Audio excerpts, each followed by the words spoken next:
다음은 존경한 최현일 의원님 질의해 주시기 바랍니다. 김용범 실장님 한번 예, 좀 여쭤볼게요.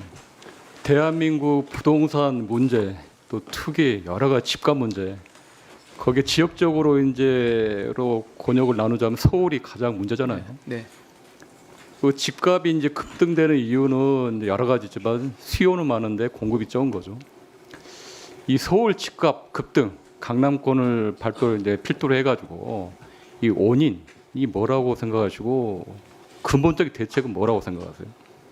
간단하게. 예. 근본적으로는 수도권 집중이고요. 가장 최근에는 이 공급보다는 경제가 회복되면서 유동성이 늘어나면 수요가 너무 급속히 회복되는 그 수요 네. 공급 불균형이 굉장히 극심하다. 그게 가장 큰 문제라고 봅니다. 중앙 정부가 큰 틀에서 어떤 역할을 해야 되지만 한편으로는 지방 정부 단체장의 역할이 필요하다 봅니다.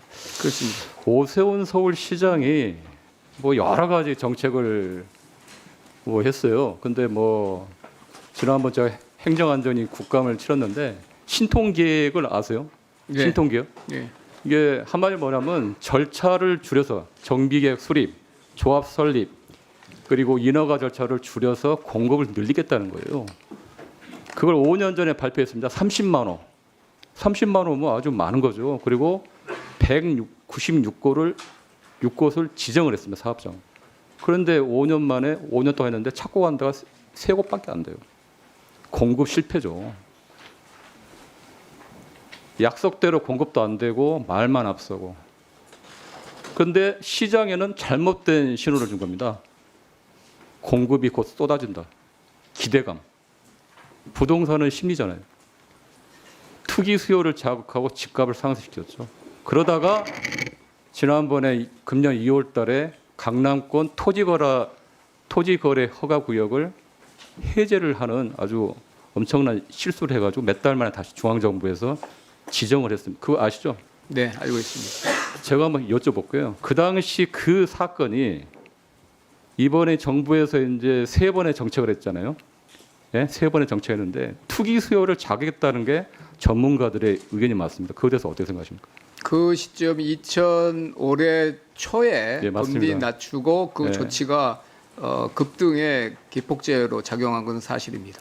그래서 지방 정부가 특히 서울에 책임 있는 단체장이 이런 거를 해서 결국은 중앙 정부에 부담을 줬고 그리고 결국은 10월 15일 부동산 대책을 발표하고 이런 식으로 했다는 거라고 저는 봅니다. 그래서 이제 나름대로 이제 중앙 정부 입장에서는 지방 정부 서울시의 아마추어적인 부동산 이 공급 정책에 대해서 상당히 안타까운 상황이 됐고요. 그 당시에 오세훈 시장이 토제 해제를 결정, 물론 이제 그 전 정부 때일 수도 있는데 정부와 사전을 협의를 했다거나 시장 안정 차원에서 조정 요청했다거나 그거 했나요? 혹시 확인해 보셨습니까?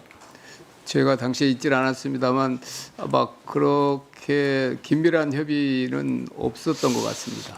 그게 문제입니다. 이런 거는 협의가 없었다면요 일방적으로 해제할 수 있도록 이제 해서는 안 된다고 봅니다. 지방 정부의 정책이 중앙 정부의 부동산 안정 기조를 뒤흔든 거라고 봐요. 향후에 이제 정부에서만 지자체 뭐 토제 완화나 이런 거에서는 사전 관리 조정하는 어떤 권한 강화하는 이 방안 한번 강구해 보시는 것도 하나의 대책이라고 생각하고요. 네. 또 하나가 아까 이제 김은혜 의원이 뭐 10월 15일 이 부동산 대책 통계 조작을 했는데 이게 법에 위반됐습니까? 뭐 조금 길어서요, 의원님 말미에 제가 예, 그래서 이거 예. 아니 그 주택법 시행령에 따라서 10월 중순에 발표할 때 9월 통계가 안 잡혀서 6월 8월 달 통계 쓴 거고 그 당시 시장 상황이 이미 과열 국면이었고 선제적 대응한 거고 시적절한 조치 아니었나요? 아까 제가 얘기했잖아요. 오세훈 시장의 아마추어적인 토제 해제 그리고 공급 정책의 그 부족 여러 가지 맞물려서 된 거예요. 국민의힘에서 이런 식으로 비판할 자격은 없다고 봅니다. 저는. 그래서 그 엉뚱한 식으로 그걸 그러고 폄훼하고 그러면 안 되죠.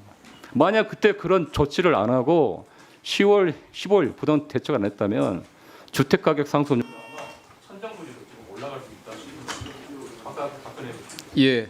이번 11호 규제 지역은 국토부에서 주거정책심의회 소위 주정심입니다. 주정심에서 10월 14일 날 지정 의결을 했습니다. 그리고 행정안전부에 관보고시를 의뢰해서 10월 16일 날 고시 효력 발생했습니다. 주택법 시행령 72조 2에 보면 규제지역 지정 기준의 충족 여부를 판단할 때 해당 기간에 대한 통계가 없는 경우에는 가장 가까운 월 또는 연도의 통계로 활용하도록 그렇게 시행령에 규정되어 있습니다. 그래서 규제지역을 결정한 주정심이 열렸던 10월 14일에는 9월 통계가 존재하지 않았습니다. 그래서 6월부터 8월간 통계를 기반으로 규제지역을 결정한 것으로 그렇게 국토부에서 제가 보고를 받았습니다. 네, 수고하셨습니다.